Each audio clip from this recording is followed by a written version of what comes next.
میں ایک بات آپ سے بالکل واضح کر دوں، موجودہ وقت کے اندر سعودی عرب کی حکومت اسلامی حکومت کی نمائندہ نہیں ہے، مسلمانوں کی نمائندہ حکومت نہیں ہے، مسلمانوں کی نمائندہ حکومت نہیں ہے۔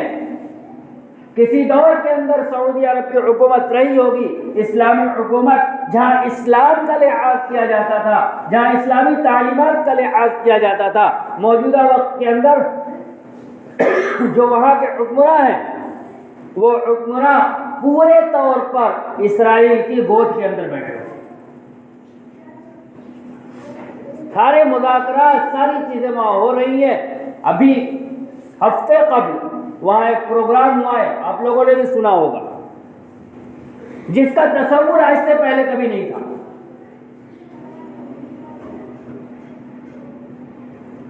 جہاں اسلام مخالف اعمال، اسلام مخالف پروگرام ہو رہے ہوں، وہاں کی حکومت کسی کے اوپر اس بنیاد پر پابندی لگا دے کہ وہ غلط ہے، نہیں، ہم تو سمجھتے ہیں کہ جس بنیاد پر اس پروگرام کی اجازت دی گئی ہے، اسی بنیاد پر دعوت و تبلیغ کے اوپر پابندی لگانے کی بات کی گئی ہے۔ ایجنڈا اسرائیل کا ہے، نافذ کوئی اور کر رہا ہے۔ اور جس بنیاد کے اوپر پابندی لگائی گئی ہے اس میں دو تین چیزیں۔ سب سے پہلی چیز، اس جماعت کا نظریہ شرکیہ ہے، مولویت۔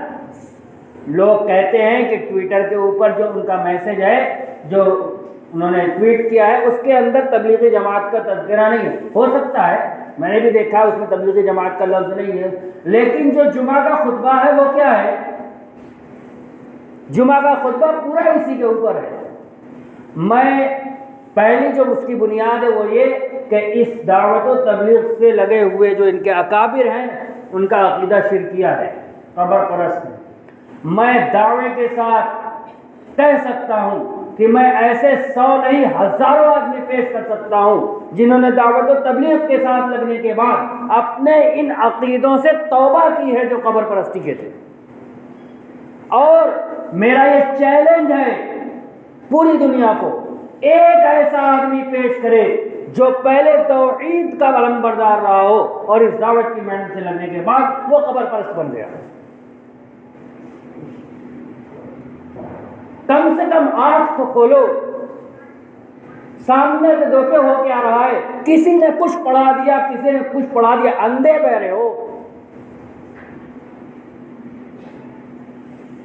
پہلی بنیاد کوئی نظیر پوری دنیا میں کوئی نہیں پیش کر سکتا۔ اور رہ گئی بات کتابوں کے اندر کیا لکھا ہوا ہے، میں اس تفصیل میں نہیں جانا چاہتا۔ کتابوں کے اندر جو لکھا ہوا ہے کہاں سے لیا گیا ہے، کس نے لکھا ہے، اور کیا آپ کے یہاں لکھا ہوا ہے یا نہیں، یہ بات کی چیزیں۔ دوسرا نظریہ، دوسری بات جو کہی گئی، یہ دہشت گردی کا دروازہ ہے۔ مجھے تو آج تک کوئی ایسا آدمی نہیں ملا جس نے اس کام میں لگنے کے بعد ہاتھ اٹھانا بھی سیکھا ہو۔ ہاتھ گرانا تو بہت سارے لوگوں نے سیکھا ہے، اٹھے ہوئے ہاتھ کو پکڑا تو اس کام میں بہت سے لوگوں کا ہے، لیکن کسی ایک آدمی کے کوئی پیش نہیں کر سکتا جس نے اس کام میں لگنے کے بعد اس کی تعلیمات کی روشنی میں کسی کو پر ہاتھ اٹھانا سیکھ لیا۔ لہذا یہ دو بنیاد، تیسری بنیاد اس وقت میرے ذہن میں نہیں ہے، ان دو بنیادوں کے اوپر یہ پابندی لگائی گئی ہے۔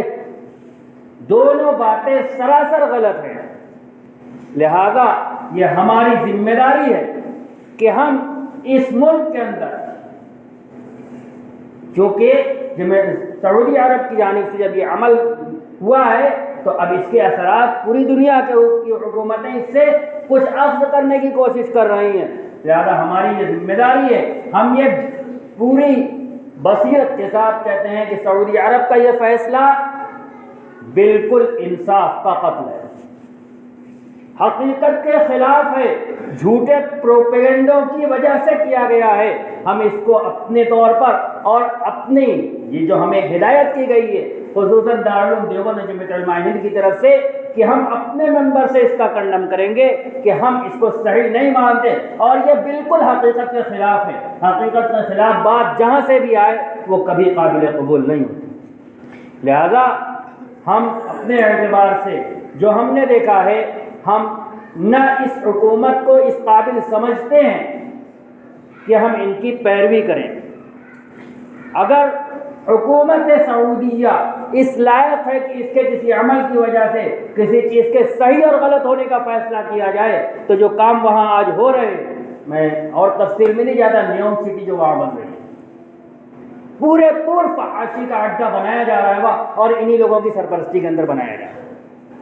کیا ایسے لوگ ہمیں بتلائیں گے کیا چیز صحیح ہے اور کیا چیز غلط ہے؟ اللہ کا فضل ہے اس ملک کے اندر بصیرت رکھنے والے علماء کرام موجود ہیں، اور انہوں نے جزوی اختلاف جو ہے وہ کسی ایک چیز کے اندر ہے، بالکل لیا عام طور پر دعوت کا کام اپنی محنت کے اندر جو کل لگا ہوا تھا وہی آج بھی لگا ہوا ہے، اور جو آدمی اس کام کے افادے سے انکار کرے وہ چڑھتے سورج کا منکر ہے۔ لہذا کسی کے کہنے سے ہم اس بات کو کبھی تسلیم نہیں کرتے کہ جس کا جی چاہے وہ سامنے بیٹھ کر اگر کوئی بات کرنی تھی تو یہاں کے جو علماء ہیں ان سے کچھ پوچھ لیا ہوتا، کچھ سمجھ لیا ہوتا، اس کے بعد فیصلہ کرتے۔ چنانچہ مولانا ارشد مدنی دامت برکاتہم نے اپنی گزارشات وہاں پہنچا دی ہیں۔ یہ الگ بات ہے کہ وہاں کا جو موجودہ شہزادہ ہے وہ کسی کی سنتے نہیں، وہ اپنا فیصلہ چلاتے ہیں، چاہے صحیح ہو چاہے غلط۔ ہم اس کے اپنے پرزور لفظوں کے اندر احتجاج کرتے ہیں اور اللہ تبارک و تعالیٰ سے دعا کرتے ہیں کہ اللہ تبارک و تعالیٰ ہماری اس دعوت والی محنت کو دن دونی رات چوگنی ترقی عطا فرمائے اور ان نظر بد رکھنے والوں کی نظر بد سے دور سے حفاظت فرمائے۔